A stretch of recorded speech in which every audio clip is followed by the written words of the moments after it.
This is Chris Hansen. This is TJ Hushmanzada. Chad doing Rip City Radio here. This is Jamie Hudson. And I need to let y'all know something.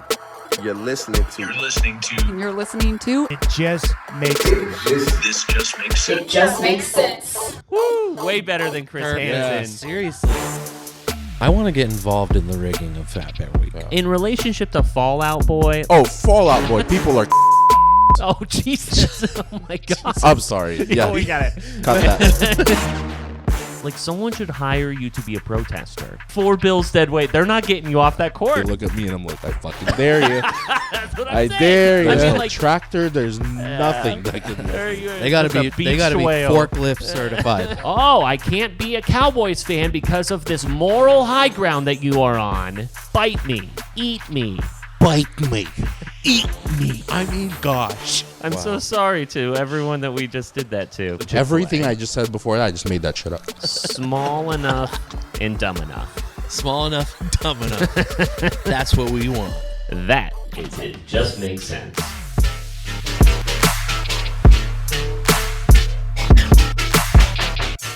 We are going to be hotboxed in here. We might be. So, I didn't choose this life. you know, for those of you who are watching us on the YouTubes, we are already trying to get a head start on season 4. We are now in a new corner. It is totally stripped down. It is like dancers from IJMS Stars. IJMS Raw. IJMS Raw Dog. Ever heard of it? Ever heard of it? So let's see. So now these guys have switched spots. I don't know where to look. I don't know what to do with my hands. We're all closer together, too. We are all closer together. But I am Miguel curious. can see me. Hi, I'm Braxton. Yeah.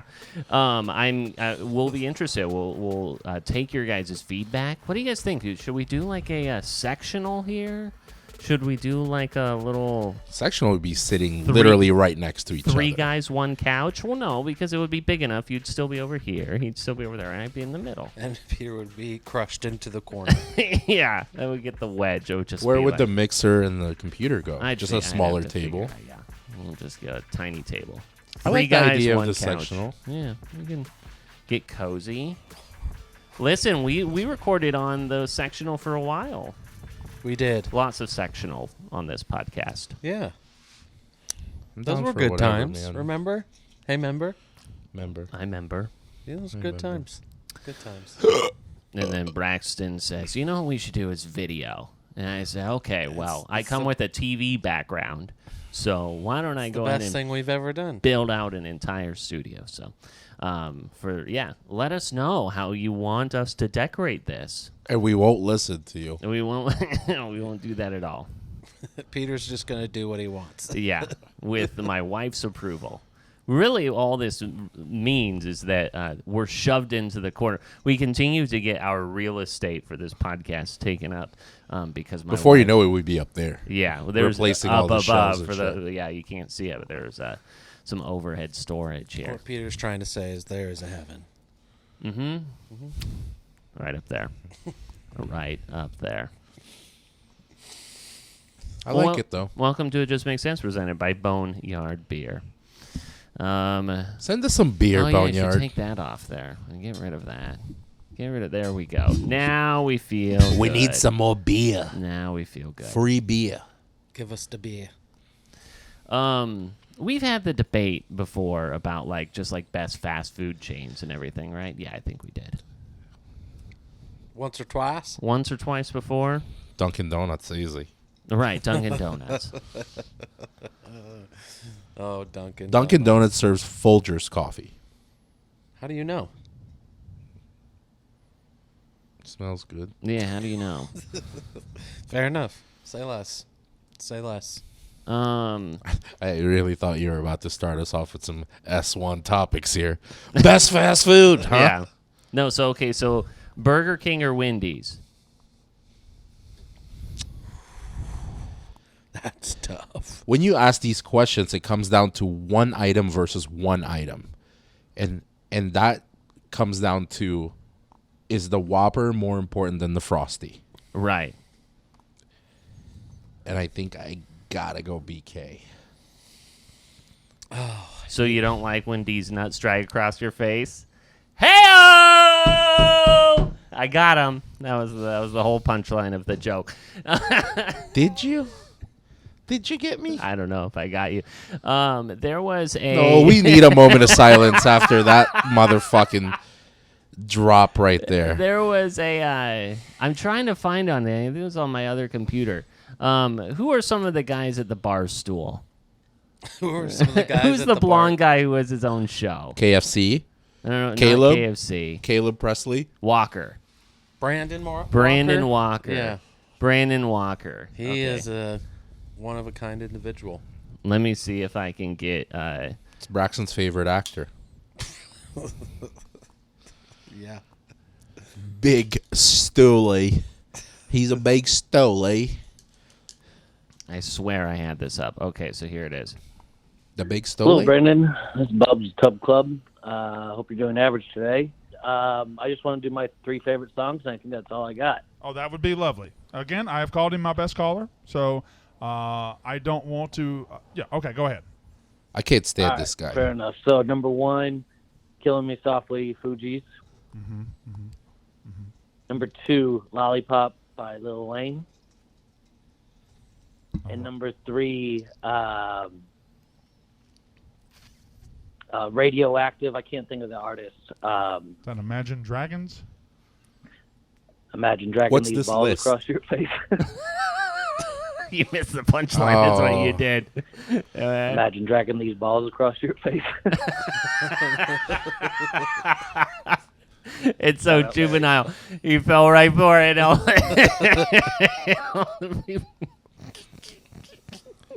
Does that say from Tennessee, Iowa? It said, yeah, Tennessee, Iowa is apparently a place. We'll look that up here in a second, but this one also as well. You see a Wendy's, you know what you're going to get. And you can get I don't chili, think they're you can real get salad, cities. you can get a lot of things. It says I like Seattle. Wendy's as a top 5 fast food option. Burger King, I'm not sure it cracks the top 10 for me. I'm not a big Burger King guy. So you like when these nuts get dropped in your mouth? Let's go, B-Walk. Good, he deserves it. There you go. Oh, so he deserves it, but you didn't. Okay. No, so. this guy sucks. He is pretty fucking annoying. He's one of my least favorite stoolies. He is very annoying. What's funny is that these are not new clips. These are from over a year Yeah, ago, but those are old. I just came across them Those are today. old. And I wanted to try a D's Nuts joke on you today, and I think that I succeeded. I would say that I succeeded. I don't know. I don't know. I don't man. know, Pete. All right. This isn't just us like not wanting to give you credit. Like I don't want to set the bar so low. Sure. You know, I don't think you did it tonight. Well, not all ideas are good ideas, especially when it comes to Elon Musk. Do you guys know, no joke, this is 100% real, that Elon Musk wants to have a competitor to YouTube, and he's now allowing like 2 hours worth of video to be uploaded at a time to Twitter. And what he wanted to do, because he's also apparently trying to like hire Tucker Carlson, and like after he was laid off from Fox and everything, the platform he wants to call it is X Video. Singular? Singular. Well, my autocorrect would Yeah. turn that into X videos.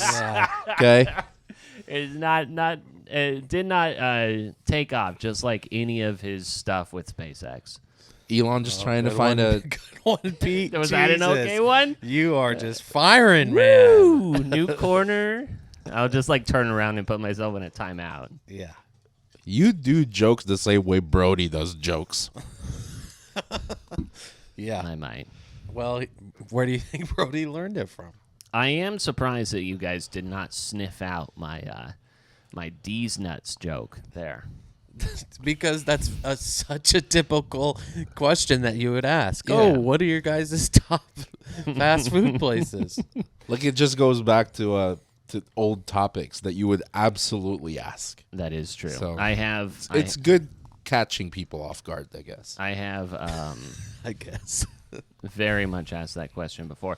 But Brian Daboll, the head coach of the... I'm not going to answer anything anymore if I Yeah, feel like I it's know. going to fucking be these nuts. Of the New York Giants was asked in a Q&A with fans to which he very much got it pretty quickly. I got a question over here. Good looking out, John. I appreciate it. Hey, Coach.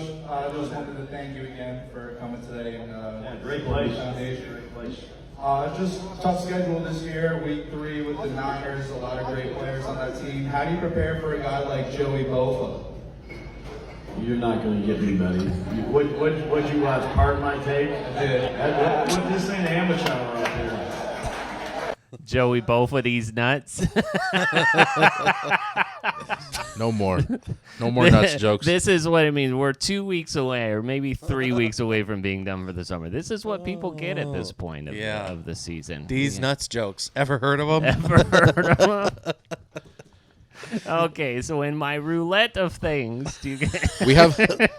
Spin the fucking wheel. Yeah, let's play a little roulette. Do you guys want This is the part of the season where we have a writer's strike. Yeah, this is... Yeah, you guys want to know why there's a writer's strike. It's affecting our show, too, all right, guys? It's affecting us, too.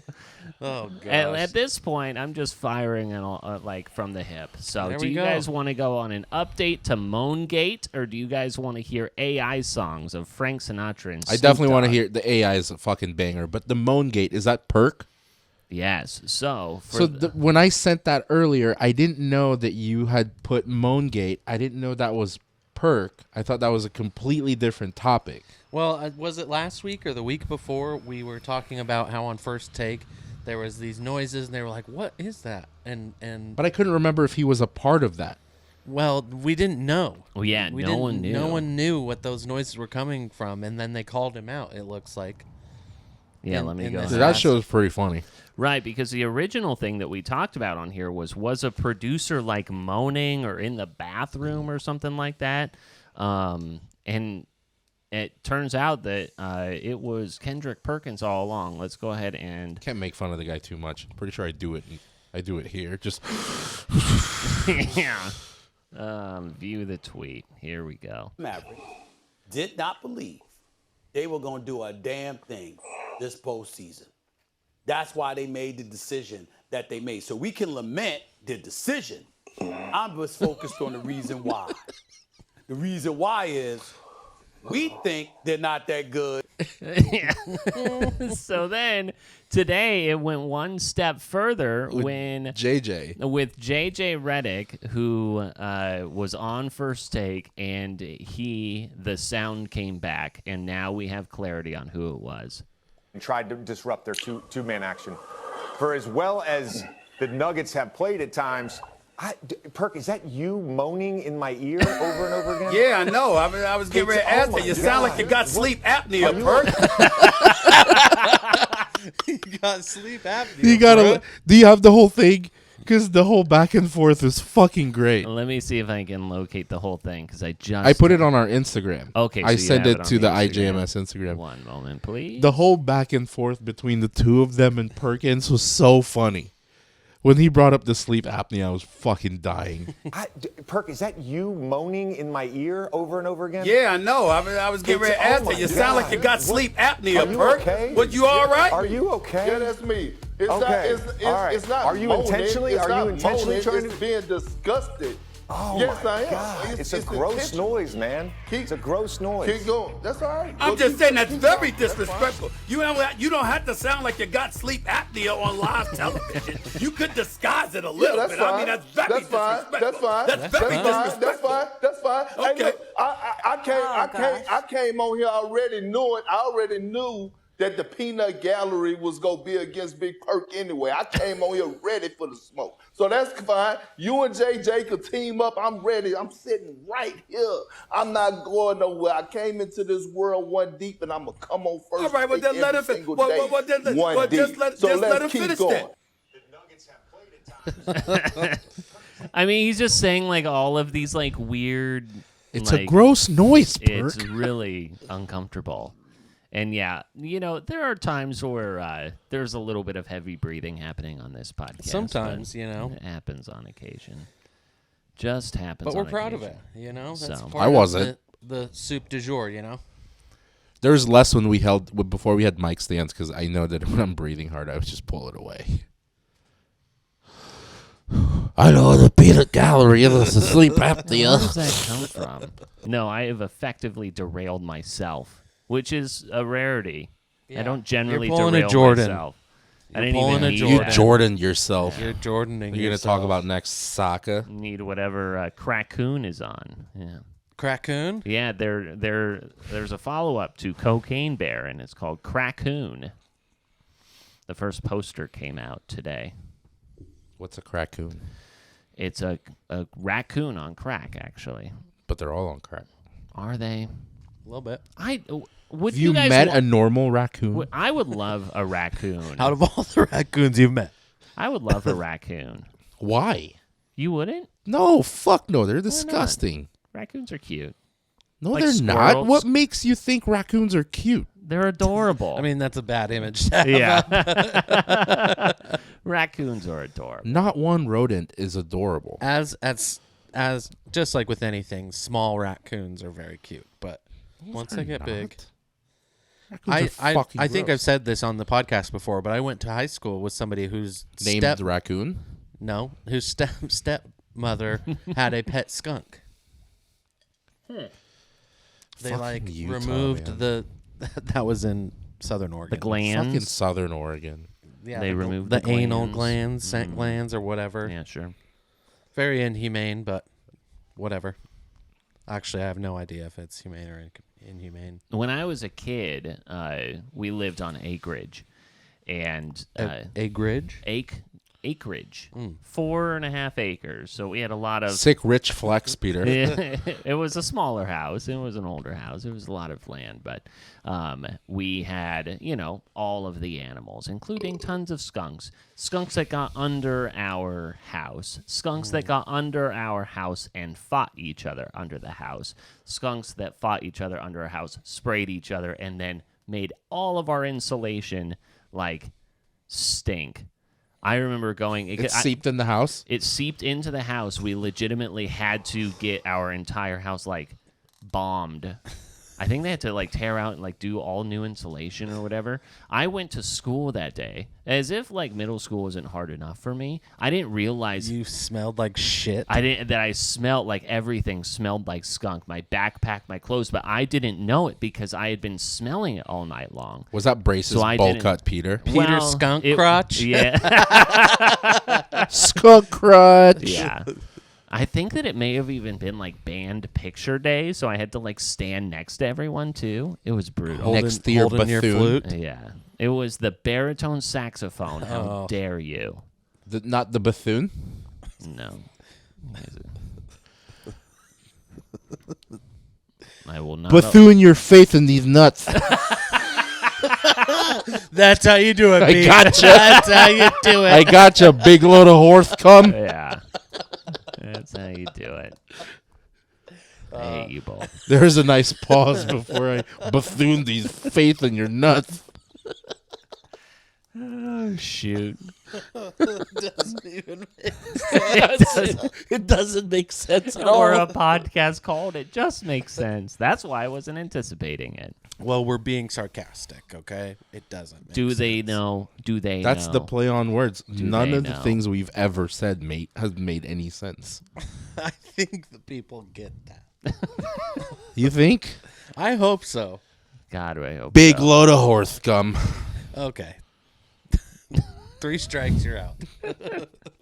Do any of these fuckers? If you're still listening to us, God bless you. Jesus is. Last week, yeah. Last week. Shout out, Jesus. What's good, bro? And shout out to us because we're probably still listening to it just to see how much of a train wreck this is. But last week we had Mmmbop as a summer banger.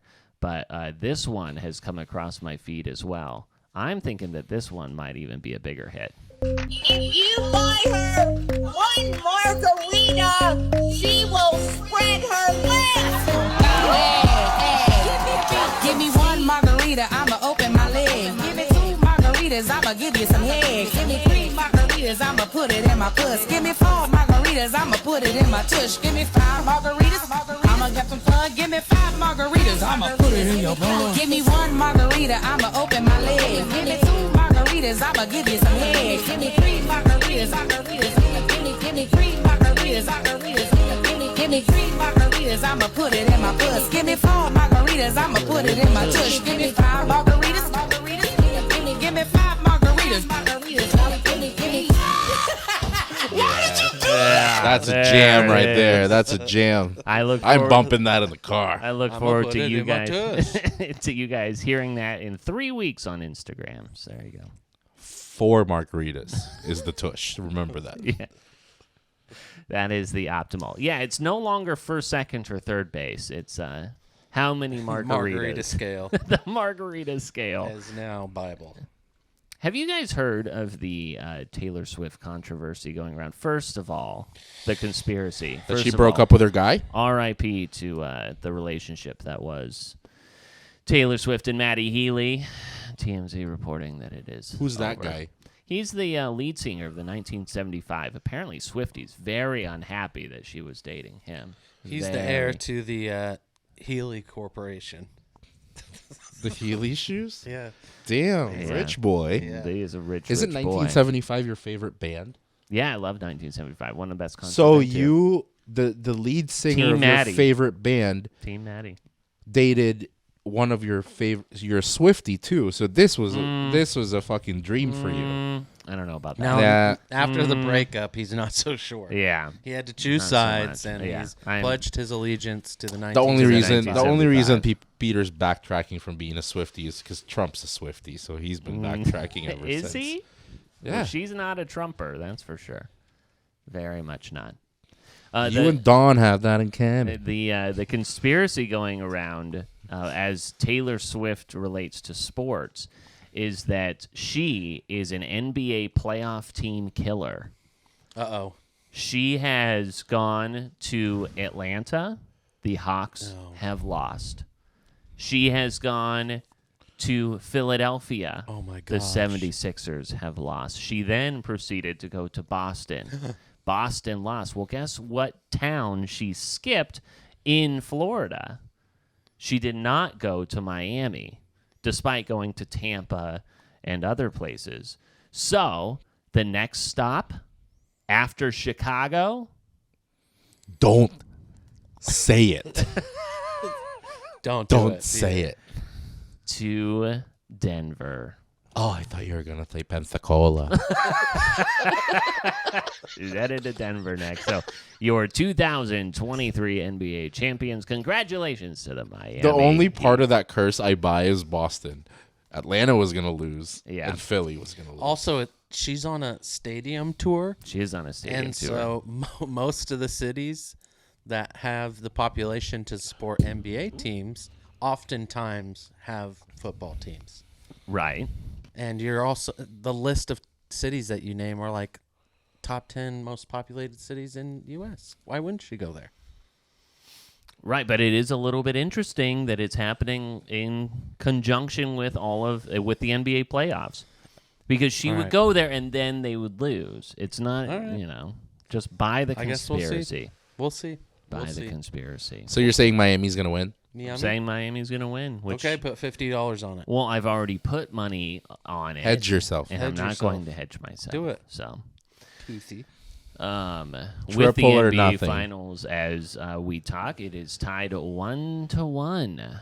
The Miami Heat once again come back.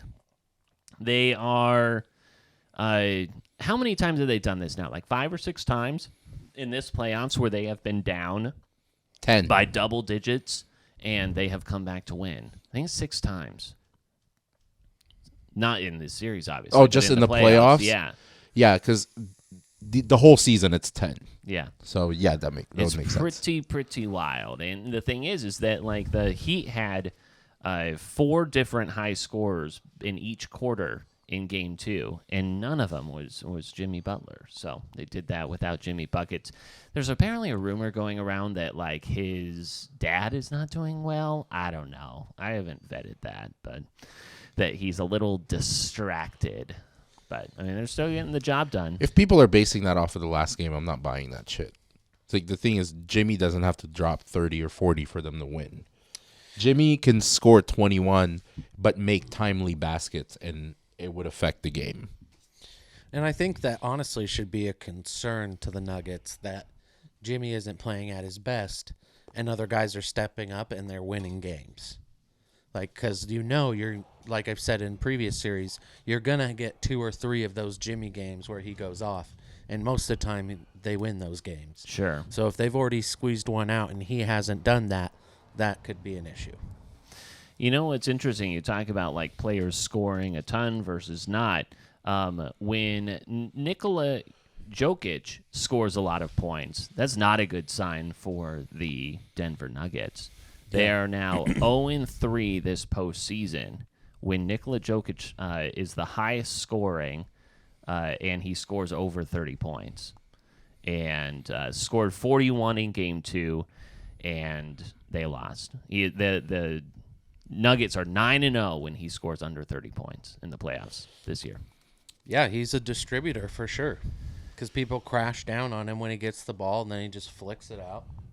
You know, Jamal Murray drains a 3. Good Are you buying that 100 like all the way though? You think that's the reason why they lost Game 2? Like that is the focal point why they lost Game 2? Well, I mean, they were playing much harder defense on those other 4 guys and kind of just allowing Jokic to have his way. And even when he would try to press the ball out, those guys who usually step up and hit big shots weren't really doing so. So I think they were kind of fucked either way. I'm not against the argument. I'm only buying it like 50%. Because Jamal Murray is their scorer. He's the head honcho when it comes to scoring for Denver. But if you watch that game, what was it, Sunday? Was it last night? Yeah, on Sunday. Yeah. It's not... Denver could have easily won that game. I think they just made boneheaded plays, like 4 or 5 boneheaded plays that resulted in Duncan Robinson going off for 10 points in the fourth quarter. They lost their composure for sure. Yeah, they just made dumb basketball plays, like a few of them, but they were a Jamal Murray 3 away from tying the game and going to overtime. I mean, they could have gone 2-0. So I don't think it's like Miami made a decision to just stop Murray and let Jokic score, and then they didn't dominate. I mean, they barely won that game. And I think, too, what both of these teams have been so good at is their role players, right? I mean, you have, obviously the heads of snakes in Jamal Murray and those players. But for, the Heat, they have Bam going for 21, Gabe Vincent going for 23, Max Strus going for 14, Duncan Robinson, he's got 10. That's important. He scored a lot in the fourth. Yeah, like Duncan Robinson but went off. Michael Porter Jr. is putting up 26 minutes, and I know it's just a box score, but he's giving you 5 points and 6 rebounds. That's not going to cut it. They lost by 3, and KCP made 2. Didn't he foul 2 3-point shots? Yeah. That's 6. Yeah. That's 6 points. They lost by 3. Yeah. I mean, you could take that away and it would have been a different outcome. So, the difference of, being up 10 in the fourth quarter or 10 at least in the second half there to take that 2-0, hold home court versus now 1-1, you're going back to Miami. I think it's still Denver's championship to lose. Agreed. But just think about that. Game 2, you win by 3. You beat Denver by 3 in their house. And a 41-10-4 game for Jokic is not a good game. I mean, the guy has shattered all standards. He set the bar so high that a 41-10-4 is a bad game. I mean, in all books, he's a minus favorite to have a triple-double. That's crazy. Yeah, and I don't it's a bad game for the team because, when just history has shown that when the Nuggets play as a team and there's, a little bit of balance, they usually win. When, Jokic has a huge stat line like that, as Pete had said, they're 0-3, 0-4, something like that. I don't know. I feel like Denver is such a team's team. They've gotten so far. Obviously, they have, the superstars, but they've done so well at distributing the ball and letting people perform, taking some of that pressure off of Jokic and allowing him to distribute, and that's what's made them successful. So I think it's interesting because I do think, obviously, the game is close, right? But if they can use that strategy to their favor, can they continue to eke out those close ones? Because I do think that regardless, the Nuggets are the better team. But if the Heat can keep it close, I think their scrappiness is what is dangerous in those moments. What do you guys think of Erik Spolstra's back and forth with Ramona Shelburne of ESPN when she was asking him just about him being a distributor? Did you guys hear this back and forth? It was... I didn't play it. I heard it was pretty intense. It was a pretty intense one, and it was basically such a... Is that me? No, that was them. Our garage door is open, and we're hearing a lot of noises, so it was quite the response. This is probably oversimplifying things, but sometimes when teams play against Jokic, you turn him into a scorer, you turn him into a passer, and he controls the game. He only had 4 assists tonight. Yeah, that's ridiculous. It's just that's the untrained eye that says something like that. This guy's an incredible player. Twice in 2 seasons, he's been the best player on this planet. You can't just say, oh, make him a scorer. That's not how they play. They have so many different actions that just get you compromised. We have to focus on what we do. We try to do things the hard way, and he requires you to do many things the hard way. He has our full respect. Okay, thank you. Thank you, Coach. Can I say one thing, a little the random? Untrained eye. Little random? Sure. Is he like MVP Widow's Peak? No, I've seen worse. I mean, no, that's not that bad. His That's the not that best. bad. His the best. MVP. Oh. I mean, that's got to be one. Are you sure that's not a receding hairline? But you can, Yeah, Widow's Peak is sharper. It's more pointy. But you can tell all his hair kind of comes to that one point, whether it's receding or not. All his hair comes to that one point. I suppose. I would call that a Widow's Well, if your Peak. point is it the best looking one, yeah. Yeah. There you go. He pulls it off great. The untrained eye, that is quite the clapback when you're talking about like any way of trying to shut down. There wasn't someone. really much of a back and forth. I thought I never played it until I didn't see it. Yeah, I until mean, tonight. basically It was telling just- her that she has no idea what she's talking about or seeing, which, sure, But that that's, didn't sit like, very well. It's just crazy though. Like I get that when you're interviewing or doing a post game interview with athletes or coaches or anyone part of the team, it's like it's part of your job. Why can't you just? And I get how it can get annoying because it's like one thing happens. It's like Denver does this and then they don't do it the next game.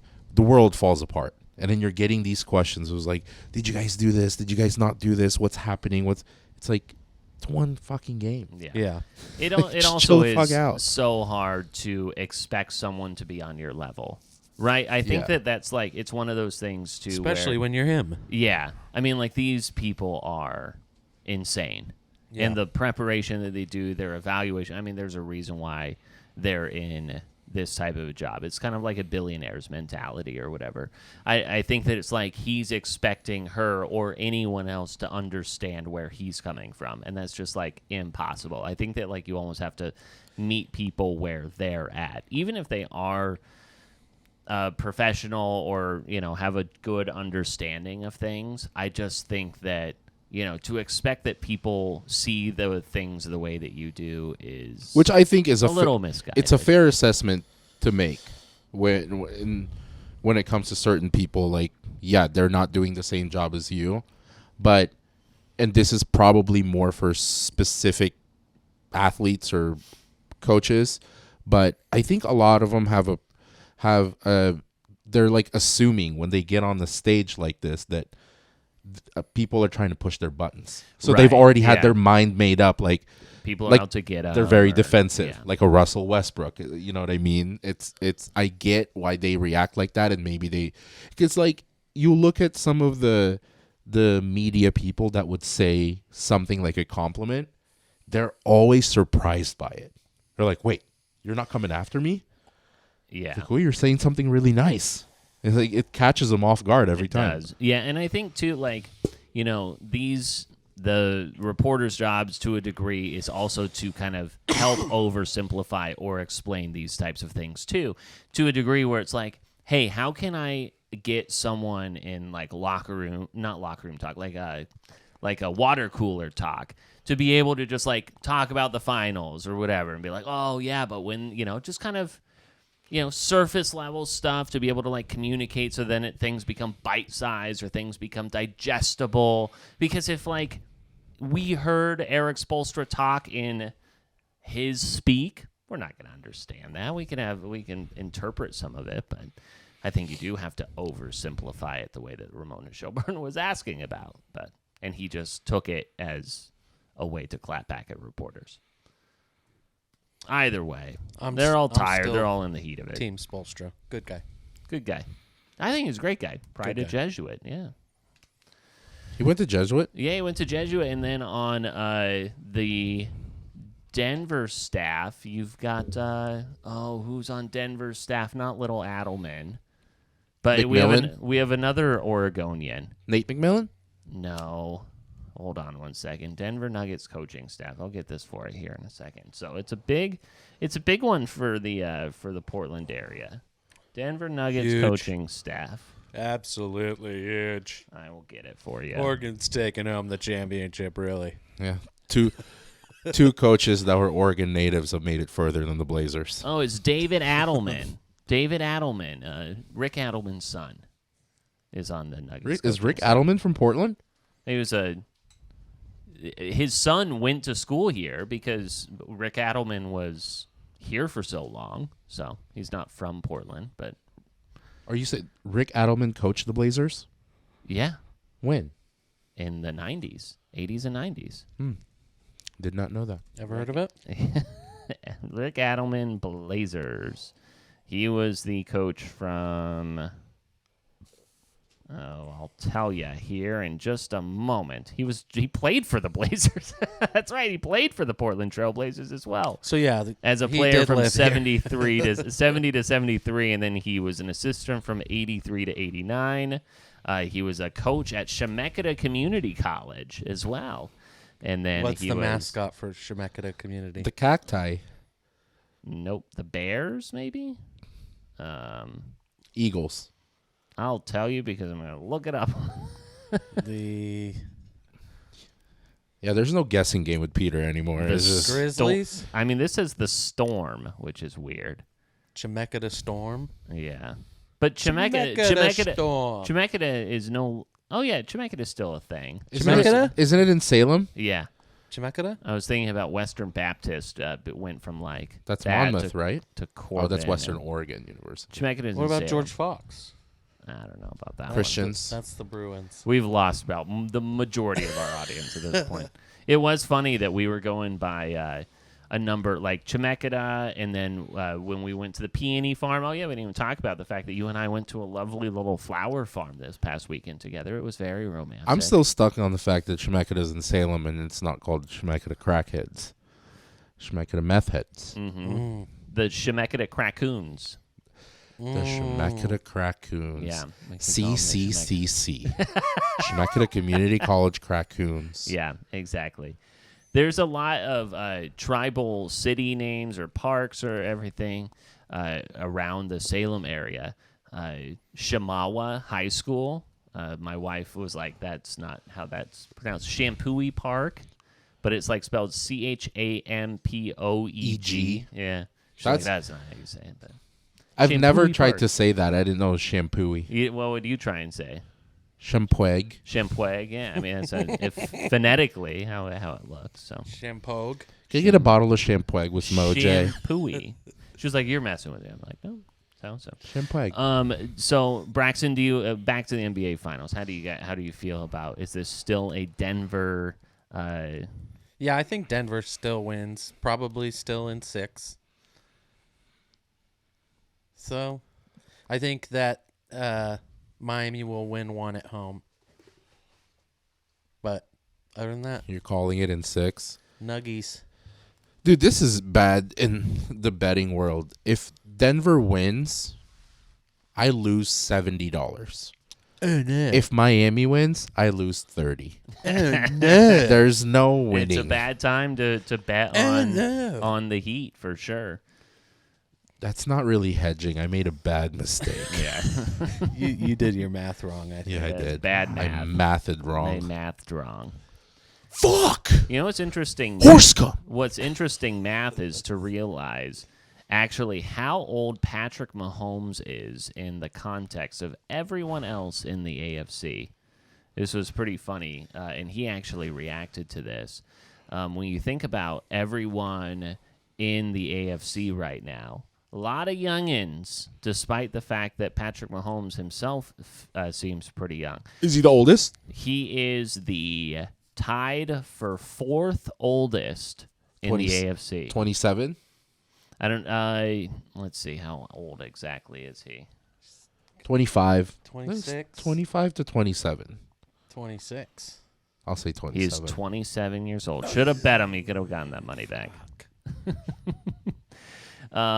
So if you look at it in like their QB experience as well, Aaron Rodgers, 19 years in the league.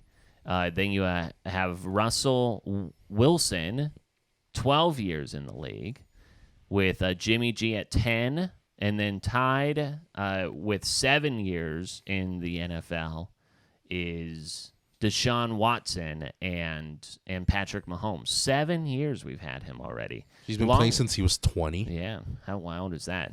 I would have thought that Lamar Jackson, when you think about like who's older, I think that like Lamar Jackson's older than, or has been in the league longer than Patrick Mahomes. Not so, actually. He hasn't been in the league as long, but he's 26. Lamar Jackson. He's the same age as Mahomes. 26. Okay, so when I said oldest, I guess I meant like most experience in the NFL. I misspoke. Okay. My apologies. Yeah, because I misspoke. Yeah, Lamar was in college longer. Correct. Yeah. So interesting that you see. Then this year you're gonna have rookies in. Oh my gosh, who's the Kentucky guy? Will Levis. Then you've got Anthony Richardson, C.J. Stroud, all rookies. Joe Burrow is already in year 4. My goodness. So is Justin Herbert. My Gersh. What? And Tua, obviously. Joe Burrow's been in the league 4 years, and he's made the AFC Championship twice. Mm-hmm.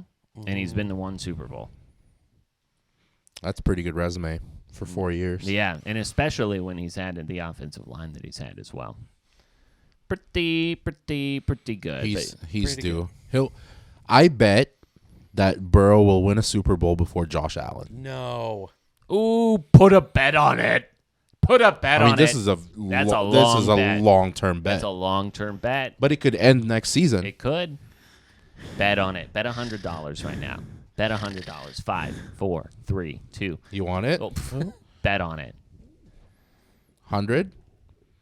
You're going Wyoming, kid? Woo! Love that. All right. Love that for you guys. Burrow's going to win one first. I do love that for you guys. That's what I think about that. Josh Allen, poser. We've got a 2-laptop setup here. It's a 2-laptop. I didn't bring out my charger. And I have Outfit change. Jizz. We got a bigger one. You got to stop, man. Can't. They don't know what you're talking about. I have Tourette's. Doesn't make sense. They don't know what you're talking about. You think someone screaming out jizz has to have context? Yeah. I do think they need to have context. Yeah. No, if you heard someone yell jizz, you think, I don't know what he's talking about. Where did he get that from? No, people just take it for what it is. It's jizz. Oh, okay. You're right. Well, that may not be coming out of nowhere to you, but what has come out of nowhere is the fact that the report that came out today from Shams and then backed up by Chris Haynes is that apparently Kyrie Irving is not trying to make his way to L.A., but instead is trying to get LeBron to Dallas. Oh, I don't like that. Would be a fucking nightmare of a lineup. Yeah. to join him with Luka, which is pretty funny when you look at just like the salary cap itself, is that LeBron and Luka would take up all but 0.1 million, so $100,000 would be left over before you're into the luxury tax with just those players. 3 alphas who need the ball, and then you don't have a big. They're getting knocked out of the before they won't make the playoffs. And then there was also LeBron can play the 5. Yeah, LeBron can play everywhere. But Yeah. you got I'm Maxi Kleber. I think See? he's still there. No problem. Kleber's the answer. Yeah. Kleber's the answer. Put Kleber in. Kleber. But yeah, that was just kind of a bit of a shock of a story that I couldn't see would have any legs. That would be a bad decision for LeBron. This Laker roster has a better chance with him in it than him going to Dallas. Yeah.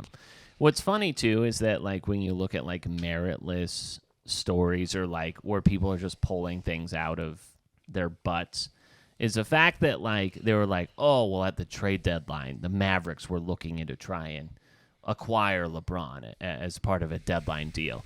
Well, the thing is that LeBron wasn't even eligible to be traded at that time, based off of when he signed his extension and all this other stuff. They were looking. They could have inquired, and then they realized that they couldn't do it. Ever heard of window shopping? Then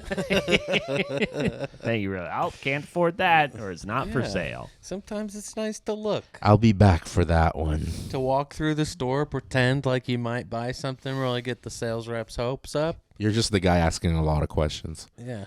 So you guys have this in Just 14 in the back? And you already know the answers to the questions. Oh, I bet you guys have this in 16-inch, right? Oh, yeah? Cool. Yeah, now double it. Is that how you ask for shoes? Do you have this in 16-inch? Is that a sandwich?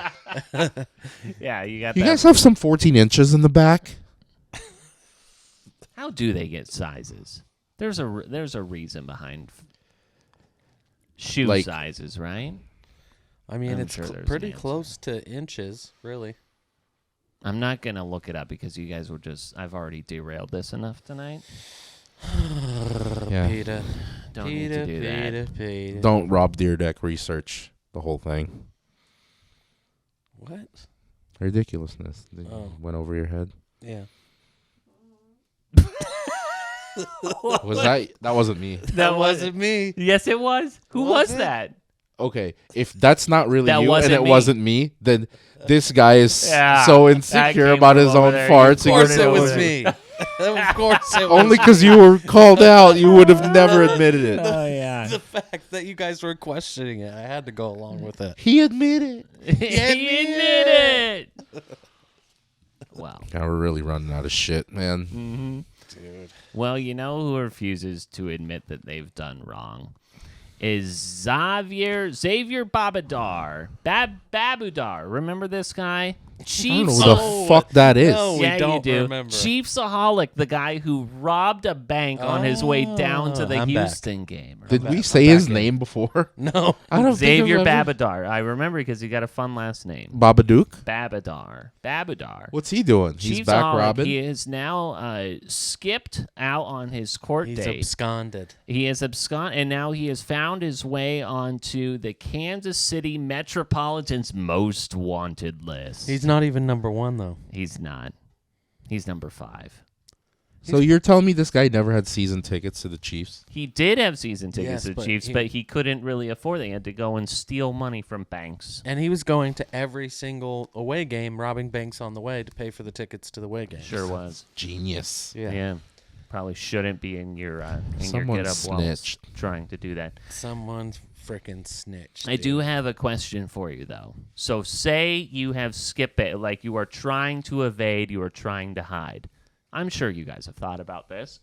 About, like, where you may try and go, what you might, like, try and do, in what country. Say you, like, had to just, like, totally, like...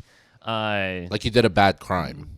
You had to Shawshank Redemption yourself, and you... What if it wasn't a bad crime, but one like that you're facing a lot of time for?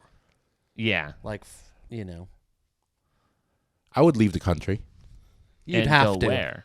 Yeah, you would have to, and then you would have to live.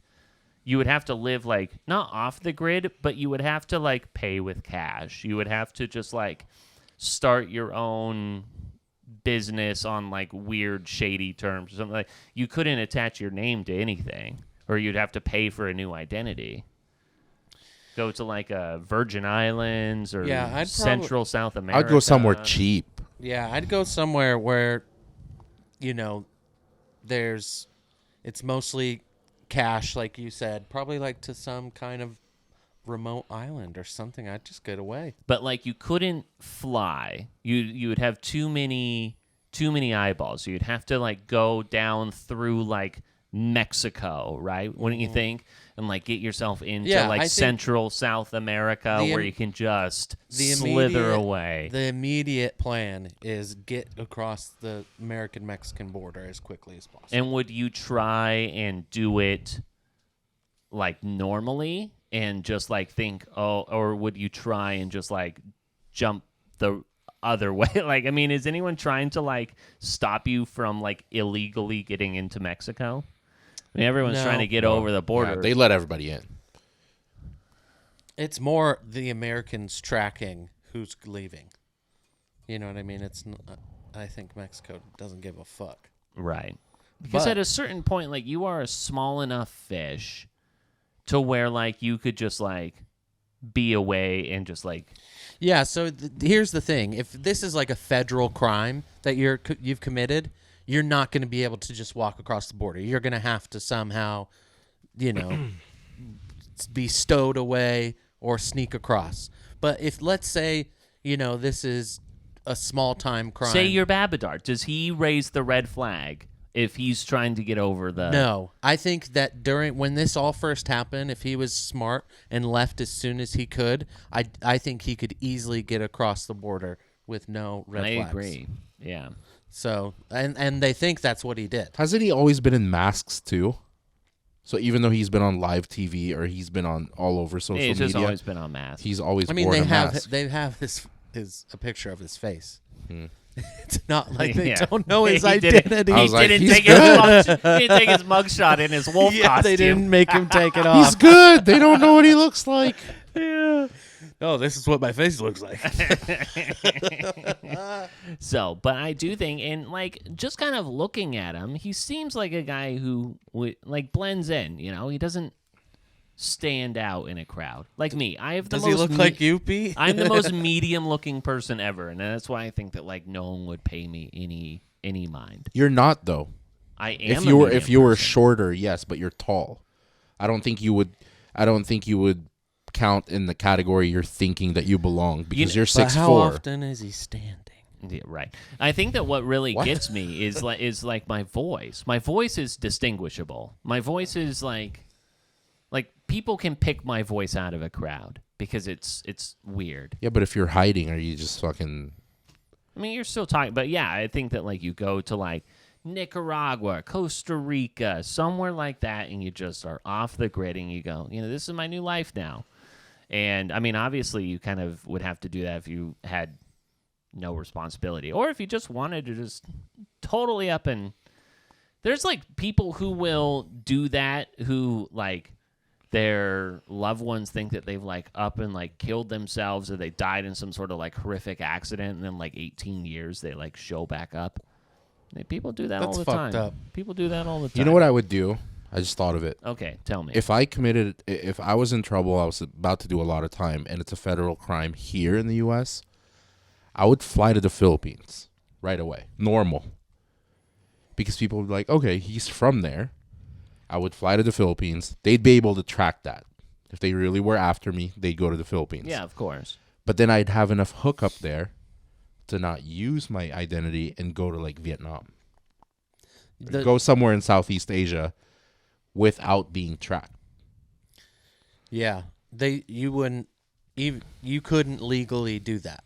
You would have to find a way to illegally get to Philippines because you would be on a no-fly list. You'd probably be on a no-fly list. 100%. That's the thing. That's why I think that like you have to go a little bit more on the landlocked If side. I do it fast enough? Yeah, if you've already been charged with this crime. Yeah, or- they tell or- you have to like surrender your passports and stuff like that. If you were going through a trial, let's say, for a federal crime, you would definitely be on the no-fly list. But That derails my plan. which Miguel Lopez, though? Yeah, there are plenty of Miguel Lopez's who have done far worse things. But yeah, I think that you just basically have to head south and then just or redo it. go north and just find some like teeny ass town in North Canada, Like Dexter did. Yes. Yeah. Or stay in the country But they and caught go him. somewhere like a Topeka, small Kansas. town in fucking Midwest or the South. Like go to fucking Fort Sumter, South Carolina, or some shit I like just that. don't know if you could stay in the U.S. You've got to find yourself in like Yeah. a non-extradition Because even- type of a country.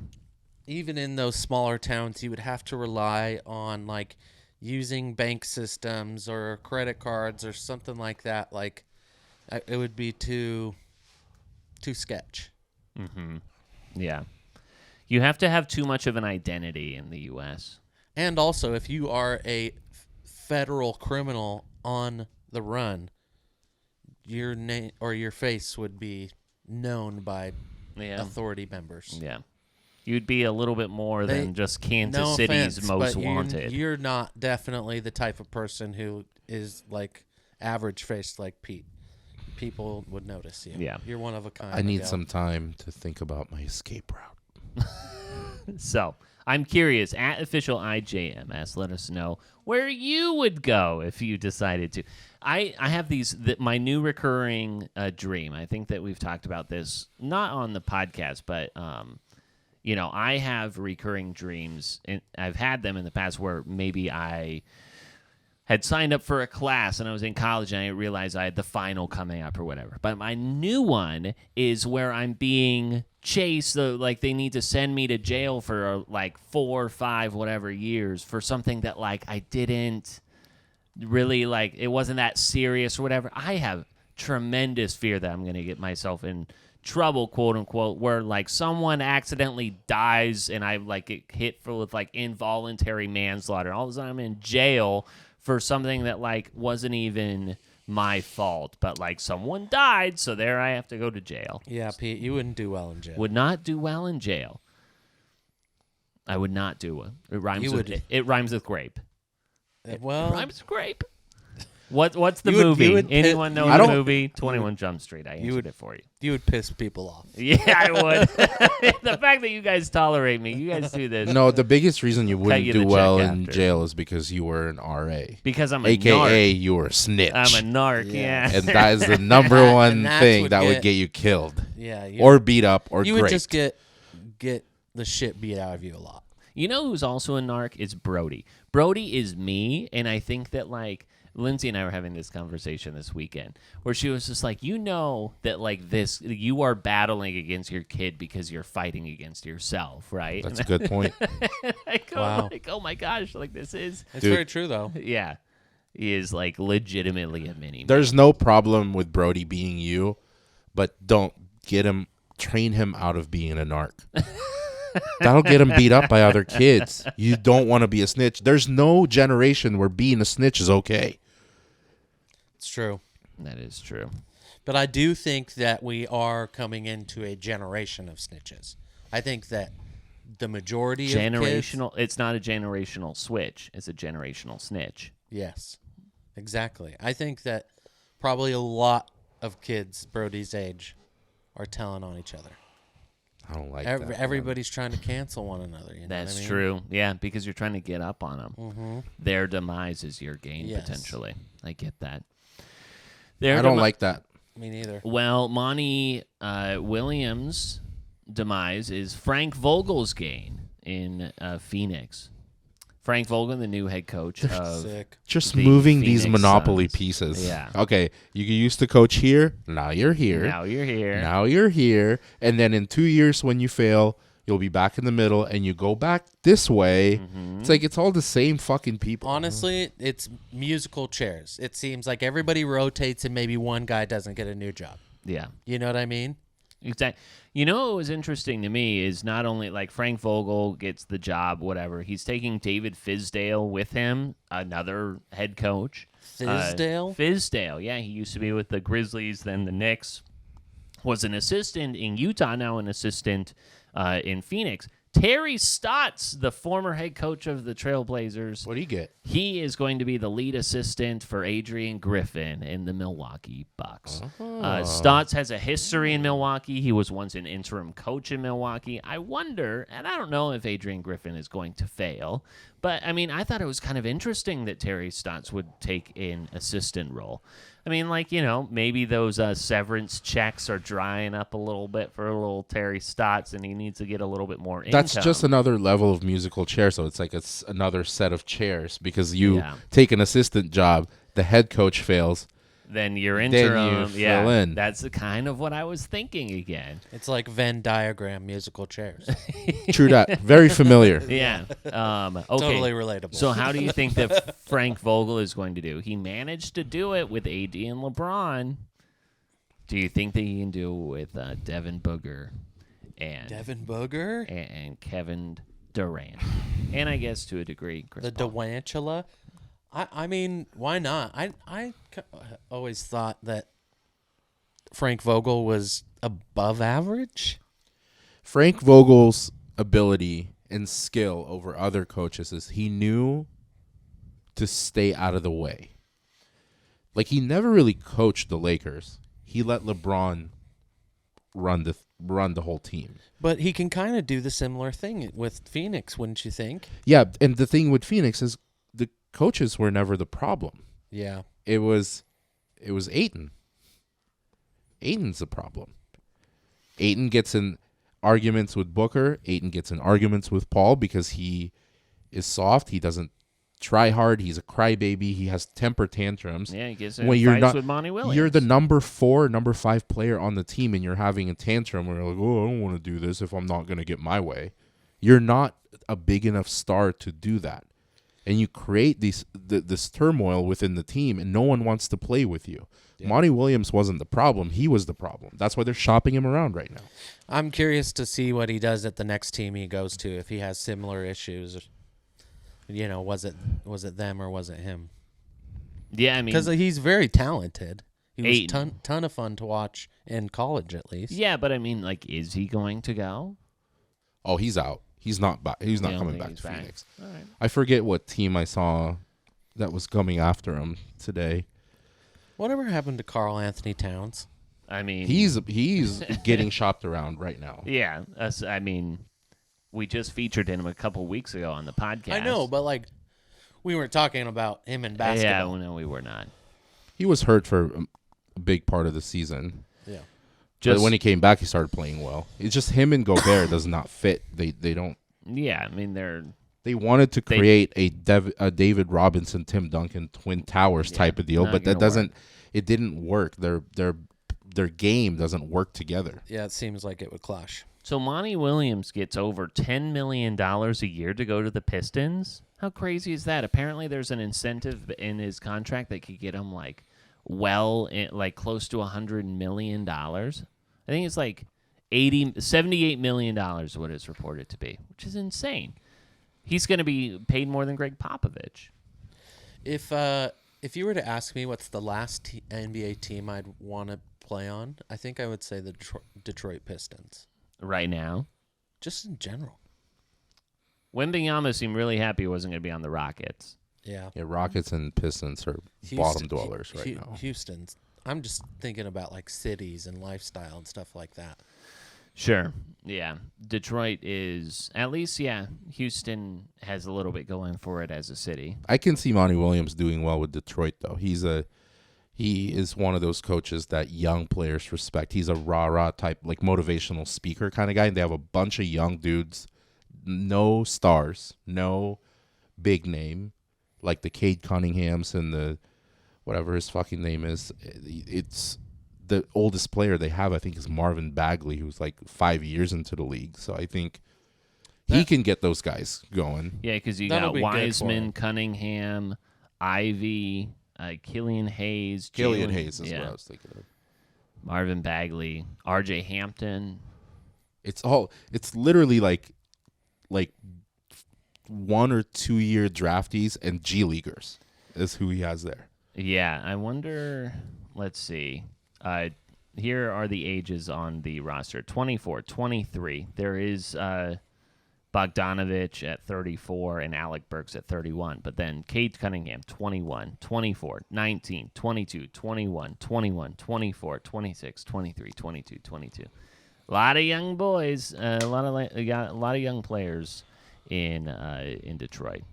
So I could see it going better than it has been. Yeah, better than it would has be. been. It's a rebuilding, like 2, 3, 4 years. Maybe you'll see him like squeak into the playoffs or something. Yeah, if they give him that much time to build, hopefully. Well, you're starting with a team like that. It's like you don't have the expectations to do something in the next couple of years. It's like you give them time. A couple things before we get out of here. Did you guys see that Victor Hovland was caddying for his former roommate at an amateur tournament that's pretty after cool. winning $3.6 million over That's the cool. weekend? That was pretty sweet. Kind of nerd behavior, but cool. Big bro move, though. I love that. He just won $4 million. He's caddying. That guy just loves golf. He just wants That's to what I'm be saying. out there. It's like you just gotta love golf so fucking much to do that. That's like a just love the game. That's like Jamal Murray just winning a championship and then rebounding for a workout. Yeah, I'll just go and get some shots up. I'll pass it back to you. I'll do this for you. I was fucking around the other night and I was like, I wasn't gonna place any bets, but I wanted to build like an absurd, like 14 leg parlay at like plus 55 million odds, as one does, just to see what would happen. And one of my picks was Victor Hovland winning the tournament. Really? Yeah. There you And go. then What was then that? Rory What were played. the odds on that? Well, then 2 would have hit, 12 wouldn't. It was so based like underdogs of baseball. It was like $1 to win 900,000. Sure. Yeah. That's wonderful. $10, 9 million, easy peasy. Retire me. Yeah. At least a nice new studio for sure. Well, that's the first thing he would get. Someone was messing around on ChatGPT very recently. They asked to rank the best uniforms in college basketball. Oh, I saw that today. Bullshit. I knew Absolute that you would not like bullshit. it. Do you know why? I'm guessing UNC's number one. Yes, it is. But why? So, okay, take the bias out of absolutely despise and hate North Carolina. Why would they be the best uniform? That is they have one shade. They have one shade of fucking jersey. It's powder blue. It's an iconic blue. It is a beautiful blue. It's an iconic blue. Dude, have you seen the Duke jerseys? How are they full? But there's a lot of teams with that blue. And I feel like the powder blue or whatever they call it very distinguishable. Is pretty like specific. First of all, there's 2 teams with the royal blue that you would 3 that you would think of when you see that blue. Oh, I think Kentucky. I think Duke. Kansas. Those That's are it. the 3. What you don't about think like of a Boise State? Is that something that would And not be in your head basketball. right away? Oh no, I'm just saying that other teams like that. Yeah, that color. but that blues. would be the same argument as like there's other powder blues out there, but they're not in the top that you would think of right away. When you see the Duke blue, I see Kentucky and I see Kansas. Okay, I get what you're saying. Yeah. You know what I mean? I agree. Yeah, I get what you're saying. It's like the dark blue, Villanova, But UConn. I whatever. will say it is an iconic jersey. There's no denying it. Because But it's to say- Jordan. but to say it's the best, I don't think I would do The that. number 1. Would you say UCLA is number 2? And again, I think that That's they two lean shade- a little that's bit. the same shade of blue. I think UCLA is a teeny bit darker. It is a touch darker. They use the gold or the yellow a little bit more.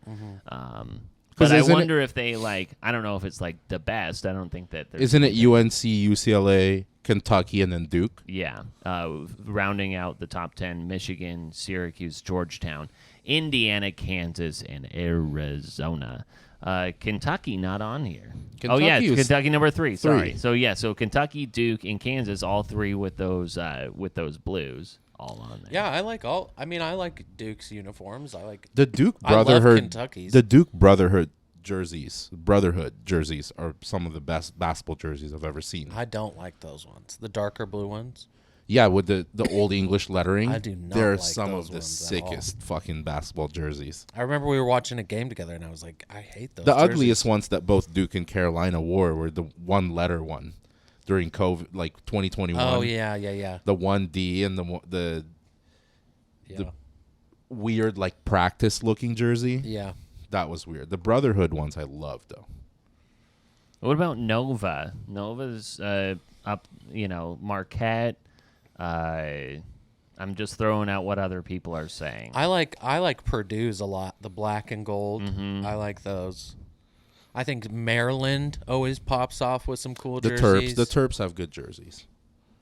Maryland football and basketball actually have good jerseys. Yeah, good they helmets do. too. Because they got the checker on their state flag, and they can mix that in kind of with that gold and crimson or whatever they got. Syracuse with the all orange. I do like that. They're in the top 10. I think one of the if you're talking, I get the nostalgia with looking at Carolina and thinking of Jordan and Carter and Stackhouse and all that shit. But one of the most iconic, like nostalgic jerseys is Georgia Tech. Tech, yeah, That it just came old across Georgia them. Tech, like back in the day.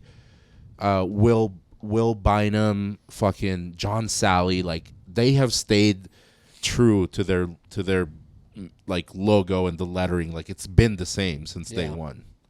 Thought when VCU came onto the scene, I like their big bold VCU lettering as well.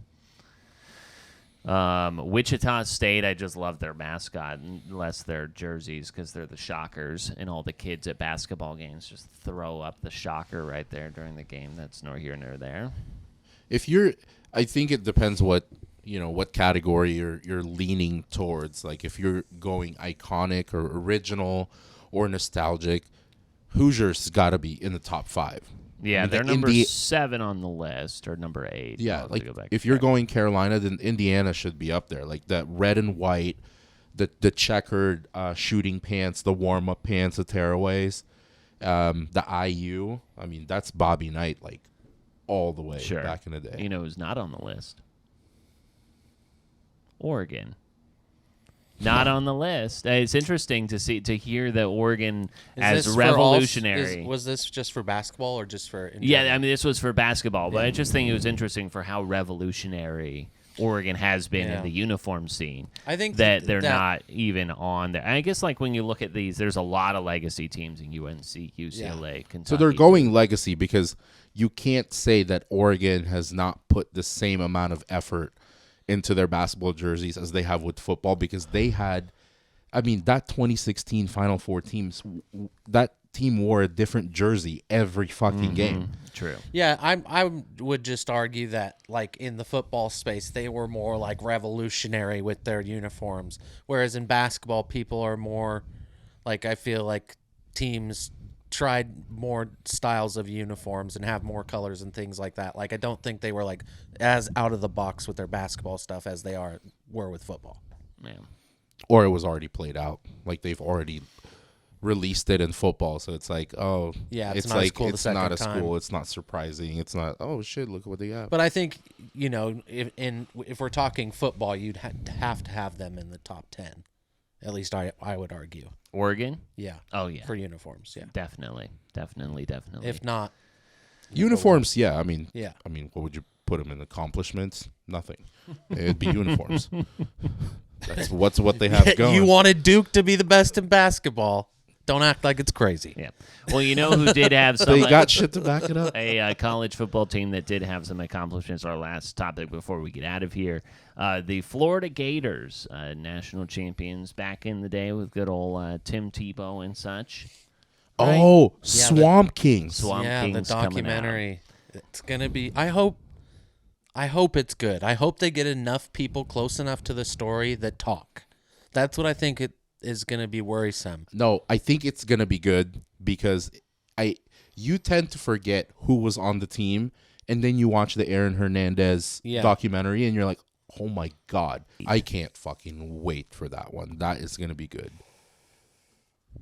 Are there any like teams or stories that you want to see a documentary about that's not out yet?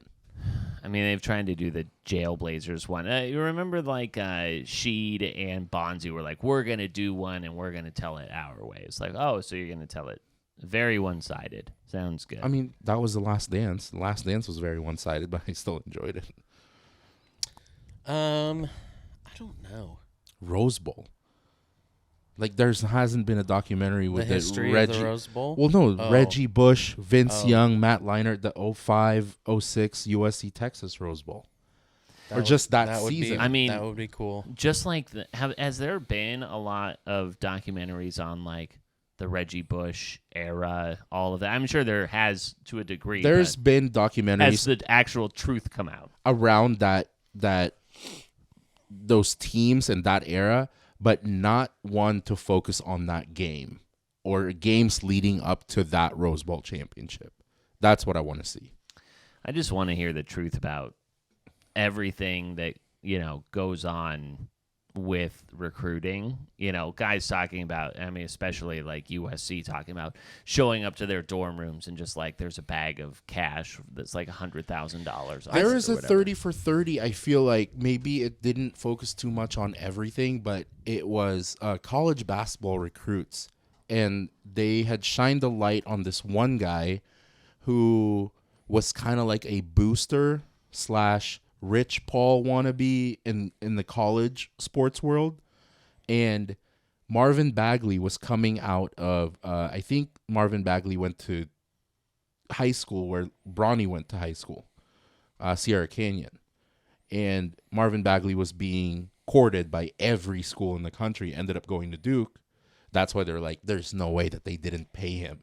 Right. But they had leaked this recording of this tape of a USC booster offering Marvin Bagley like $50,000 to commit to USC and stay home, stay in California, go to USC. So I think it's a small sample size of like the recruiting mess in that world. I mean, a guy like Joe Paterno was taken down by no fault of his own. I guess, I shouldn't exactly say that because he enabled a guy like Jerry Sandusky to do the things that he did. But I kind of wonder after the fact, whether it's after he's coaching or after he is dead, what's going to come out as it relates to Nick Saban. That guy can't be totally clean here, right? Yeah, and I was going to say, I think as more and more years go by, that we get more comfortable with the NIL and, that way of life as far as like the sneaky backdoor deals and stuff like that are more in the past. I think we're going to start hearing more about it, and people are going to tell especially as some of these coaches maybe pass away as well. Yeah. Where they feel more comfortable being like, oh yeah, I definitely got this amount of money or whatever, got a bag from this coach. I mean, like, I guys think like it'll be interesting. Jimbo Fisher is like all but alluded to stuff that's gone on with Alabama as well. Yeah. When he's been attacked. It's like it's easier to talk about someone when they can't retaliate. When they can't respond. Exactly. Yeah. Sure. Exactly. Which if we're thinking of validity. like documentaries or just like a short sports, like a 30 for 30 or something like that, I was thinking about like what's not out that I would want to hear or like hear like the inside story on. I think Alabama football would be fun to watch. I think UConn women's basketball and the rise of like Gino, sure, Jim Calhoun, and like just UConn basketball, especially the women's. Tennessee basketball with women's with Pat Summitt, Adrian Peterson. I would like to see something about Adrian Peterson, like college or high school, tearing his ACL, setting a fucking rushing record, breaking the rookie record, setting a rushing record after tearing his ACL, and then just floating as a fucking free agent for different teams. And playing for the Redskins. The fucking Redskins. Isn't he free right now? Isn't he saying that he's ready to play? Oh, gosh. Didn't he play? He played for the Saints last year? Adrian I don't know. Peterson? He was on the roster I of thought somewhere. that he said that he had retired. No, I saw something the other day. He said he's open. Despite not playing since 2022, Adrian Peterson is not retired. 38 years old. He ready. What about the Philly team in 05? T.O. and McNabb and Brian Westbrook.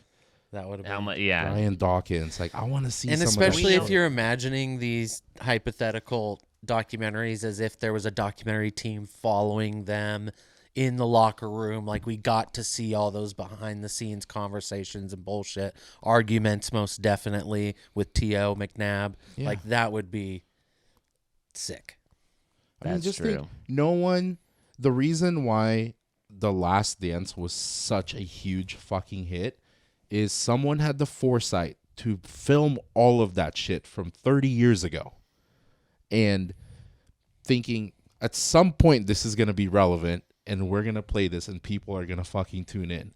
And watching Jordan gamble from quarters to Rodman going to Vegas overnight and all this shit, it's like, something is being filmed right now that we're going to see in like 10 years. I think that the best stories that will probably come out will be things within the NFL. I think that the NFL Films is so good about capturing just everything. Like when you after the Super Bowl or whatever, when they come out with all the mic'd up players and everything. It's the best. It's so good in all of pro sports.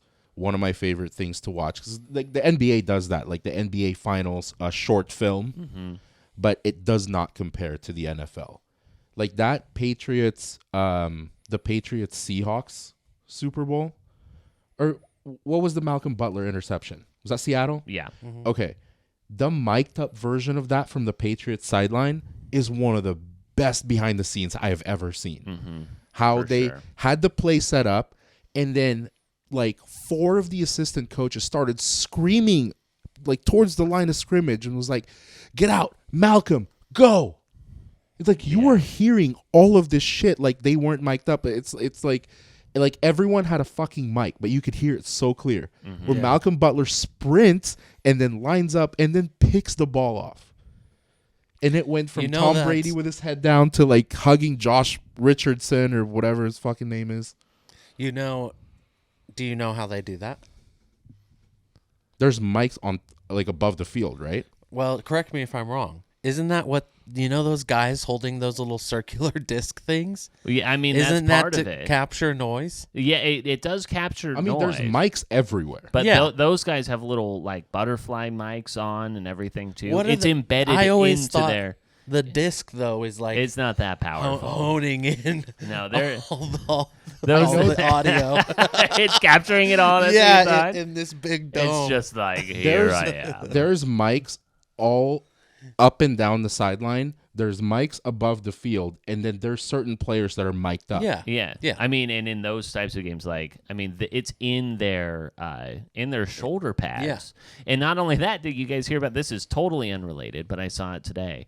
It's interesting to tie it in this context, is that there's going to be air conditioner helmets that LSU, I think, is going to be using this upcoming season. I don't know if it's in games or in practice or whatever, but there's going to be players who are going to be having air-conditioned helmets now. I have no idea the functionality of that, but apparently that's a thing. I saw a thing today. Just mini misters? I saw a thing today on how much LSU football profited last year compared to all the other sports at LSU, and it's like LSU football plus $51 million. Sure. LSU basketball like plus $17 million. Every other sport negative $2 million, negative $1 million, negative $800,000. That's honestly how it is for almost every single big name school. Yeah, the football carries everything else. Yeah, it's like someone's got to be the rotisserie chicken at Costco, the loss leader, Yeah. Don't talk shit about that rotisserie chicken. I'm not. I'm just saying that they lose the most money on it, but it brings the people in. I also did see that one Cinderella team that you need to look out for when college football starts, that if they win these 2 games in November or October or September. During the football season. I think it's September. No, I think it's September. It's only 3 They have months. 2 big games in September. It's Florida State. They have LSU and Clemson in September. And they're like, if they win, they're going to the playoffs. It's like they have a very sneaky, underrated, no one's talking about them, but very good team. I don't see that. Florida State. Mm-hmm. So they play in the opening week. They play LSU. But I will admit, I do not like Florida State. I don't like Florida State either. And then they also have Clemson. Who knows how Clemson's going to be? Pitt and Miami. And then you have Florida. Florida State ACC. They're right? the ACC, yeah. I know this is skipping a lot of shit. Last thing I'm going to say, we have NBA Finals still to finish, and then you have college football, and then NFL. But college basketball is going to be fucking electric this season. Big fan, huh? Getting ready. I mean, I don't know if you guys are paying attention. People are coming back. No one's leaving. Big man from Purdue, back. Player of the year. Yes, they got outed by a 16 seed, but he's back. Best player at Duke, back. Best player at Kansas, back. This is going to... And Bronny, USC, plays Oregon in November. So he comes to Oregon. There's a lot of storylines with college basketball, and a lot of big names are back. We're not talking about one and dones. We're talking about experienced guys that made it far that are all coming back. Yeah, very top-heavy draft. I mean, there's obviously a lot of talk of Victor Wembanyama and thinking that it's going to be a crazy draft. But, I mean, outside of the top 3, I mean, you've got Brandon Miller, Scoot, and Victor. And, I mean, outside of that, like, there's some guys. But, I mean, like, it's very top-heavy. It's really, if you think about all the stars that played in the NCAA tournament, there's one you can name that are going in the draft. It's Brandon Miller. Everyone else is coming back. That's exciting. It's going to be big time. And we'll be coming back next week. Are we sure? We'll see. Yeah, we'll see. Do we have 1 or 2 more before the summer break? 2 more before the summer break, and then we will outfit our brand new season 4 suit. We've stripped it all back. Let us know how you want it to look. Clear eyes. Ball hard. Can't lose.